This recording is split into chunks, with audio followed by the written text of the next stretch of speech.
বাংলাদেশ জামাত ইসলামী আজকের মূল ভিডিওটা মূলত তাদেরকে নিয়ে যারা পূর্ব পাকিস্তান থেকে বাংলাদেশ হোক সেটা চায়নি। মূলত তারা এই দেশে যে স্বাধীনতা পরবর্তী সময় সেই দেশে বসবাসের অযোগ্য, তারা বাংলাদেশের একটা অপশক্তি, পাকিস্তানি অপশক্তি। তাদের এই দেশে না রাজনীতি তো পরের কথা, ওই নামে এবং ওই ব্যক্তিরা এই দেশের নাগরিকত্ব পাওয়ার তাদের আমি মনে করি মরণোত্তর নাগরিকত্ব বাতিল করা উচিত, কারণ তারা এই দেশে স্বাধীনতা চায় নাই। এখন আপনি হয়তো আজকে আমার এই কথা শোনার পরে মনে করবেন যে আমি এতদিন আমি তো নিজেই বলতাম, হ্যাঁ আমি বলতাম, আমি তো আমার তো সময় জন্ম হয়নি, আমার জন্ম হইলে আমি দুই পাকিস্তানকে এক রাখতেই চাইতাম, যদি না পারতাম আমি ওই পাকিস্তানে পশ্চিম পাকিস্তানে চলে যেতাম। আপনি পশ্চিম পাকিস্তানের পক্ষ হয়ে যুদ্ধ করলেন, পূর্ব পাকিস্তান স্বাধীন হয়ে গেল, আপনি আবার পূর্ব পাকিস্তানে থাকার জন্য আপনার এত খায়েশ কেন? আবার পূর্ব পাকিস্তানে আপনি রাজনীতি করবেন, সেই দলেই রাজনীতি করবেন, এত ঘাটতারামো কেন? আপনাদের এই ঘাটতারামোর কারণে আজকের এই বাংলাদেশে অসংখ্য মানুষ গুম হয়, খুন হয়, ধর্ষিত হয়, ধর্ম পালনের সমস্যা হয়, ইসলাম পালনের সমস্যা হয়, এই দেশের দাড়ি টুপি রাখতে সমস্যা হয়। কিভাবে খুব মনোযোগ দিয়ে শুনেন, কথা টুইস্ট করা যাবে না আর উল্টাপাল্টা বোঝাও যাবে না, যেটা বলছি সেটা বুঝতে হবে। জামায়াতে ইসলামী এই ৭১ সালের যে অবস্থান ছিল, আমি তাদের সেই অবস্থানকে সমর্থন করি, আগেও করি, এখনো করি, সারা জীবনই করবো। কারণ দুই পাকিস্তানকে ভাঙার কারণে ভারত আজকে এই বাংলাদেশের উপরে এই ধরনের নির্যাতন এগুলো করার সুযোগ পেয়েছে। সে পর্যন্ত ৭১-এর ১৬ ডিসেম্বর ফুল স্টপ, শেষ। আপনি এসে তারপরে শুরু করলেন রাজনীতি করার সুযোগ দেওয়া হইল। দেওয়ার পরে আপনি ৯১ সালে খালেদা জিয়াকে সমর্থন দিলেন, সরকার গঠন হইল। ৯১ থেকে খালেদা জিয়া ৯৬ পর্যন্ত কি দোষ করেছিল যে আপনি ৯৬ সালে শেখ হাসিনার পক্ষে যায়া খালেদাকে হটানোর জন্য জীবন মরণ দিয়ে যুদ্ধ করলেন? কি করেছিল খালেদা জিয়া আপনার সাথে? এই দেশের বিরুদ্ধে অবস্থান নিয়েছিল। বিএনপি দুর্নীতি করেছিল, দুর্নীতি আজকে করে নাকি, কালকে করবে নাকি, এই বিএনপি আবার আসলে আবার করবে। আওয়ামী লীগ কি করেছে গত ১৫ বছরে দেখেন না চোখে? কেউ কেউ বলে থাকে ওই মেট্রো রেলে উঠলে নাকি দুইটা শব্দ তাদের খুব লাগে, যে মুনাফেকের জাতি নাকি যেন বলে, বেইমানের জাত, এটা মনে হয়। আরে তোর বাপের টাকা দিয়ে এই বানাই দিয়ে গেছিস, তোরা যেই টাকা দিয়ে মেট্রো রেল বানিয়েছিস, এরকম টাকা দিয়ে মেট্রো রেল এরকম পুরো ঢাকা শহর ছেয়ে ফেলা যায়। ৩ পদ্মা সেতুর টাকায় ১ পদ্মা সেতু বানাইছিস। তোদের মেট্রো রেল আর পদ্মা সেতুতে উঠলে মনে হওয়ার কথা ওই টাকাগুলো নিয়ে গেছিস, টাকাগুলো ফেরত দেওয়ার কথা মনে হওয়া দরকার। বেইমানের জাত মনে, তোর বাপের টাকা দিয়ে করছিস না? এই দেশে যারা ওই সময় রাজনীতি করেছে, বিএনপি বলেন, আওয়ামী লীগ বলেন, সবাই দুর্নীতি করেছে। তা আপনি ৯১ থেকে ৯৬-তে আপনি জানেন না শেখ হাসিনাকে বাংলাদেশে ইন্ডিয়া পাঠিয়েছে কেন? ৯১-তেই তো ইন্ডিয়া তাকে বসাতে চেয়েছিল, পারে নাই, ৯৬-তে বসাবে। আপনার একটু দূরদর্শিতা নিচে চুল গজায় নেয় আপনার, যে আপনি বুঝেন না যে হাসিনাকে দিয়ে তারপরে এই দেশটাকে ভারত নিয়ন্ত্রণ করবে। হাসিনার পক্ষ যা করলেন, ২ দিন পরে আবার ভাতার পাল্টাইলেন, ওই ভাতার আর ভালো লাগে না, ভাতার পাল্টায় আবার ফের খালেদা জিয়ার কাছে আসলেন, এসে তারপরে পায়েটায় ধইরা তারপরে জোট করলেন, করে আবার ক্ষমতায় বসলেন। ক্ষমতায় বসার পরে এরপরে দেশ চালাইলেন।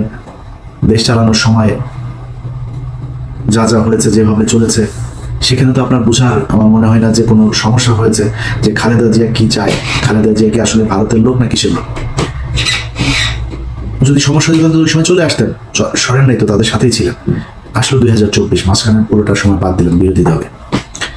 ২৪ আসার পরে আগস্টে হাসিনারে সরাইলেন, সরানোর পরপর বিএনপি আবার খারাপ হয়ে গেল। কারণ কি? বিএনপি তারেক রহমান ইন্ডিয়ার কাছে বিক্রি হয়ে গিয়েছে।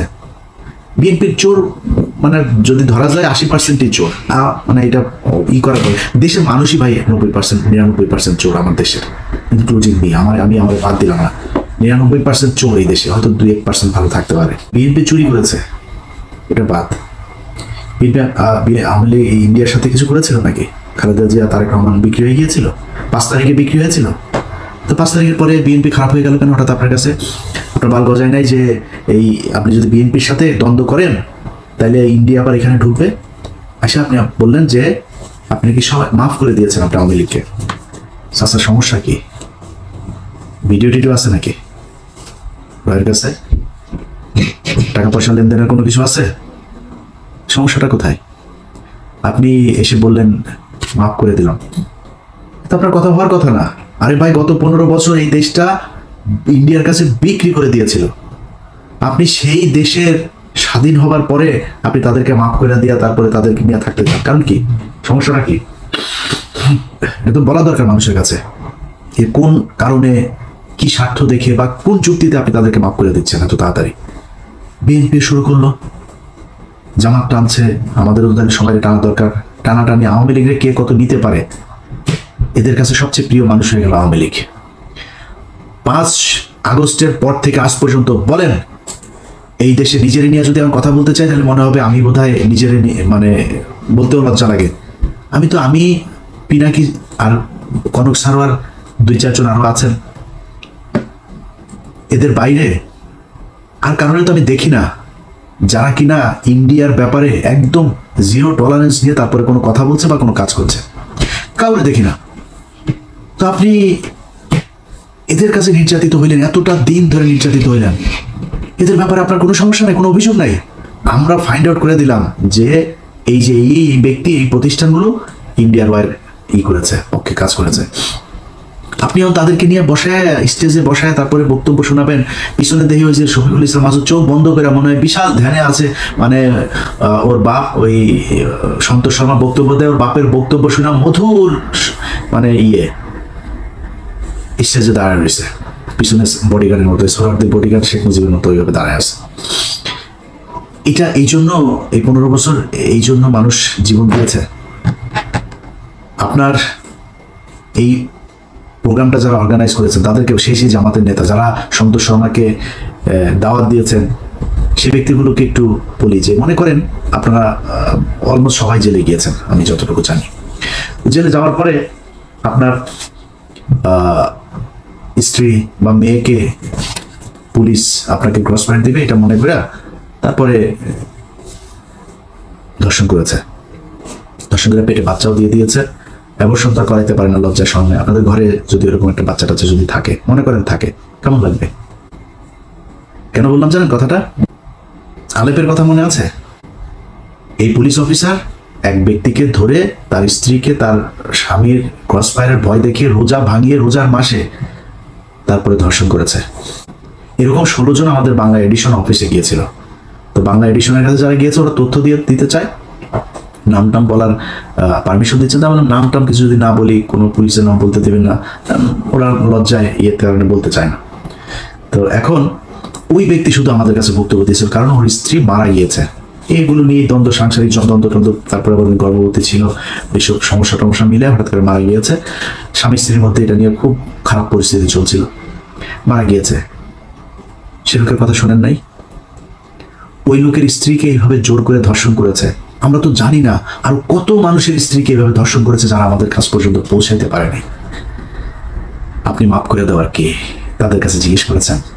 ভারত গেল 15 বছরে যা করেছে সেটার শাস্তি হতে হবে, শুধু শাস্তি না, সারা জীবনের জন্য তাদেরকে নিষিদ্ধ করতে হবে। আপনি 2 দিনের মাথায় মাফ করে দেন। খিলগাঁয়ের জনির কথা মনে আছে? মুখে গুলি কয়টা? 19 গুলি নিয়ে তারপরে মরতে হয়েছিল, ছোট বাচ্চা। তাহলে বাচ্চার কাছে গিয়ে জিজ্ঞেস করেছেন যে ওর বাপের এই হত্যাকাণ্ডকে সে মাফ করেছে কিনা? সারা দেশে সেই 5ই মে থেকে শুরু করে বিভিন্ন সময় এই দেশে গণহত্যা চালিয়েছে।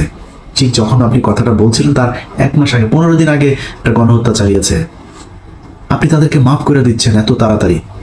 নিশ্চয়ই চাচা মিয়া ভিডিও টিডিও কোনো মমতাজ টমতাজ কারোর সাথে মনে আকাম কুকামের কোনো ভিডিও আপনার আছে আওয়ামী লীগের কাছে বা রয়ের কাছে, এই জন্য আপনি বক্তব্য দিতে বাধ্য হয়েছেন। এটা আপনার বক্তব্য হওয়ার কথা না। আমি একজন মানুষ হিসাবে, সুস্থ মস্তিষ্কের একটা মানুষ হিসাবে এটা আমি মনে করি না। হয় আমি পাগল হয়ে গেছি, নাহলে আপনার কোনো ভিডিও টিডিও কিছু একটা আছে, নাহলে আপনি মাফ করতে পারেন না। আপনাদের অনেকের খারাপ লাগতে পারে ভাই, এই দেশের এই জামাত ইসলামের কারণে। আমি সরাসরি বলি, কারণ আমি কয়েকদিন আগে ওই যে বিরিয়ানি আলম সাহেব বলেছিলেন, তার সাথে আমার ওয়াশিংটনে আমরা মুশিক ভাই টসিক ভাইয়েরা কয়েকজন ছিলাম একটা প্রেস ব্রিফিংয়ে এখানে। তো আমি জিজ্ঞেস করছিল যে আপনি নির্বাচনে কারে ভোট? আমরা নির্বাচনে জামাত ইসলামের ভোট দেবো। এখনো এটা প্রকাশ্যই, মানে এটা আমি যেটা বলি আমি সবার সাথে কথা ওইভাবেই বলি, জামাত ইসলামে দেবো। যে কেন জামাত ইসলামে কেন দেবেন? আমরা জামাত ইসলাম বিএনপি দুইটা আমার কাছে সমান্তরাল, কিন্তু যেহেতু ওরা ইসলামটাকে একটু প্রিফার করে তো আমি এই কারণে জামাত ইসলামকেই ভোটটা দিব। বাট আমি বিএনপিকেও পছন্দ করি, এখনো বলছি। এই এক কারণে জামাত ইসলামের প্রতি মানুষের যে দুর্বলতা, এইটার কারণে বিএনপির চাইতে আপনারা অনেকেই হয়তো জামাত ইসলামের, অনেকে আমার তো মানুষ জামাত ইসলামী মনে করে, তো কালকে হয়তো মনে করছে আরে ইলিয়াস কি সমস্যা, কি ইলিয়াস তো জামাতও করেনি, তাহলে আসলে করে কোন দল? এখন আমি জামাত করি না, কিন্তু বিএনপির লোকজন কিন্তু আমার জামাত বানায়। এই যে জামাত বলা হয়, এটার কারণ কি জানেন? এটার কারণ হচ্ছে ওই যে ধর্মীয় কথাবার্তা বলি,